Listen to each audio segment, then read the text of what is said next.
Bien amigos, pues viene ya el estreno de La Hora Marcada, que seguramente a ustedes, desde el título, ¿no? Es La Hora Marcada y a muchos seguramente se les va a erizar la piel porque van a recordar lo que vimos en los años 80 o en los 90, dependiendo de cuándo lo hayan visto, porque resulta que con quienes vamos a platicar, Andrés Beltrán, con Ana Layevska, con Michelle Betancourt, todos somos bien jóvenes, entonces nos tocó ver La Hora Marcada, pues hasta como por ahí de la repetición, pero eso sí, el terror está allí y ahora viene con estos relatos que algunos de ellos se rehicieron, se tomó como base lo que había ya de los primeros episodios de La Hora Marcada. Y ahora, digamos, hay algunos que son nuevos también, pero vamos a platicar con Andrés Beltrán, en primer lugar, porque él es el director, el creador de esta historia que veremos que se llama Reflejos Fugaces. Miren, es bien difícil platicar de este tipo de situaciones o de este tipo de historias porque uno no quiere spoilear, pero por lo menos sí hay que saber a por dónde nos vamos, ¿no? Andrés, ¿qué me cuentas sobre Reflejos Fugaces? Hay una mansión enorme, hay muchos que ya ver mansiones ya los aterra. ¿Qué me cuentas? Muchas gracias. Sí, nuestro episodio está basado en una de las premisas originales y a partir de ahí creamos una historia pues totalmente independiente y nueva, que ya yo después vi el episodio porque yo no crecí viendo La Hora Marcada, y sí había muchas cosas que se parecían, que me pareció una curiosidad haber encontrado esa conciencia ahí medio colectiva y mágica. Este episodio sucede en una mansión, es una especie de familia disfuncional. Es la tía y su sobrina que están aquí, nuestras actrices que hacen estos dos personajes, y llega un nuevo miembro que es un primo es un primo de la familia, es un sobrino de la familia. Y después de una pérdida que pues, ha perdido a sus dos padres y llega a esta casa que es una especie de un poco homenajeando esta sensación gótica de estos espacios grandes, llenos de donde no hay luz, de cuartos secretos, como un poco estos lugares que hemos visto en la literatura y en las películas góticas. Queríamos traer toda esa referencia y ponerla en un episodio, pero obviamente transgredirlo y como tú dices, pues sin contar el final, crear como un gran misterio alrededor de estas dos mujeres. Si son, pareciera que son vampiras, pero no se sabe, y esta es como la búsqueda del personaje, si lo son o no lo son, o dónde, o qué tipo de personajes con los cuales está viviendo y que quiere entender. Y además hay como una relación ahí también incestuosa con su prima y una relación como de atracción. Entonces todos esos elementos se cocinan en esta mansión, como tú mencionabas. Hombre, ya con eso mejor ni pisamos la mansión.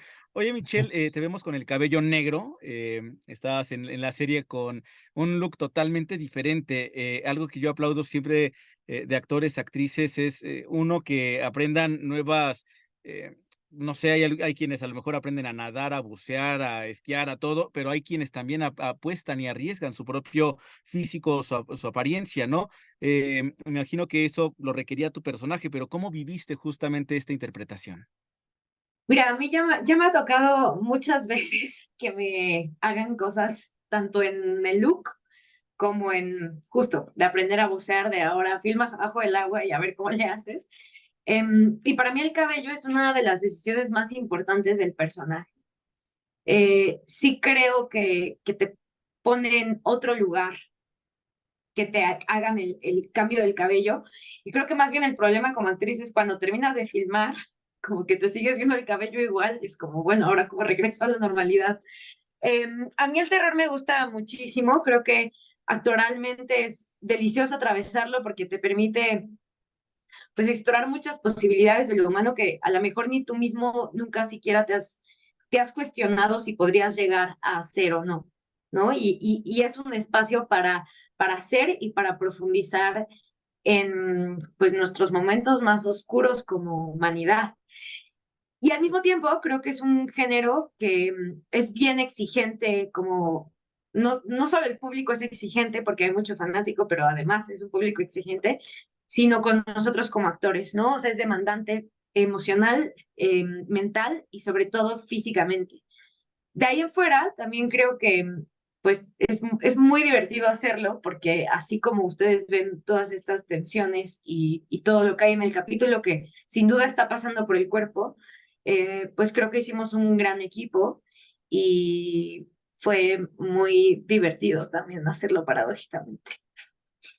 Oye, Ana, te hemos adoptado, por supuesto, como mexicana, pero tenemos por acá entre México y América Latina muchas historias que seguramente pues ya te sabes tú, que tiene que ver mucho con nuestro terror, ¿no? Desde La Llorona, El Charro Negro, lo que me digas.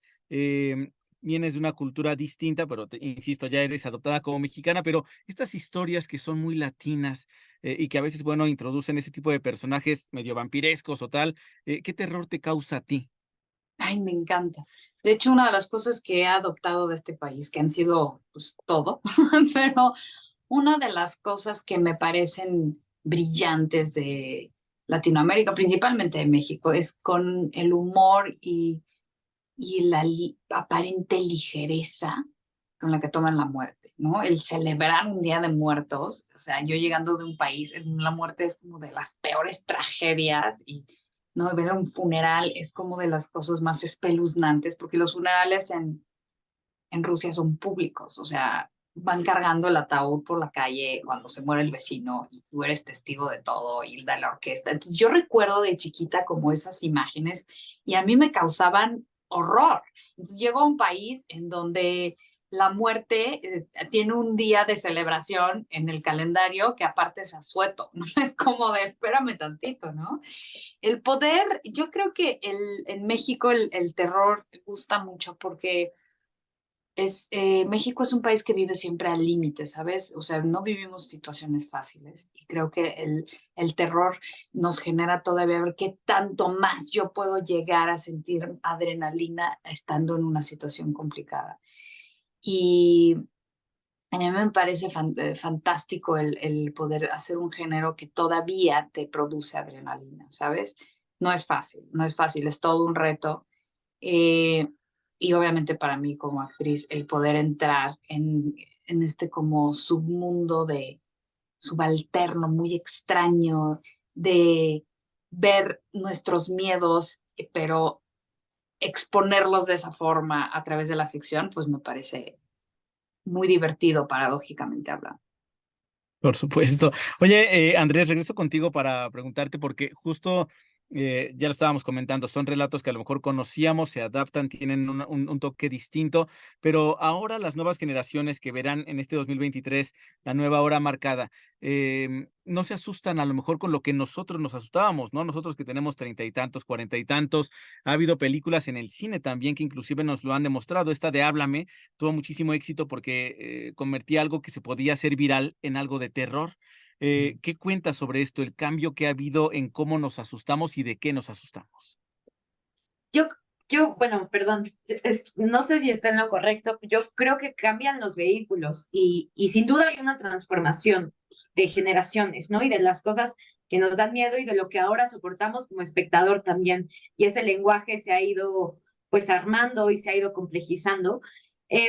Pero en el fondo, pues creo que nuestros miedos siguen siendo pues universales y los mismos.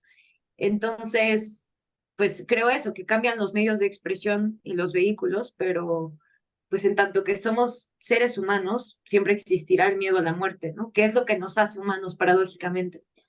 Y Andrés seguro tiene una mejor respuesta porque es No, el no, centro no, de estas no, cosas. Mitch, es totalmente, es eso, creo que tal vez es la forma como se cuentan las historias y obviamente digamos que la cinematografía y el sonido de alguna manera el lenguaje ha cambiado, tal vez se ha vuelto un poco más sutil, aunque también existe ese otro terror que es más explícito, que es mucho más efectista, que también es válido, pero creo que ahora hay como una tendencia por crear el terror desde un lugar muy humano y desde un lugar muy real, muy realista, en el que esos miedos que conocemos, que son los mismos, básicamente que es lo que no podemos entender, pues se traducen en metáforas, y esas metáforas son a veces fantasmas, o son monstruos, o son casas embrujadas, o son rincones del alma que todavía no alcanzamos a entender.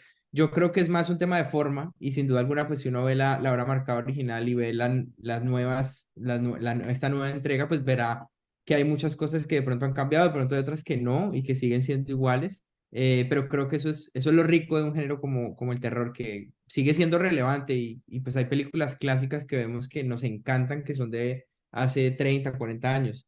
Entonces, en principio creo que es lo que dice Mitch, pues al final los miedos siguen siendo los mismos.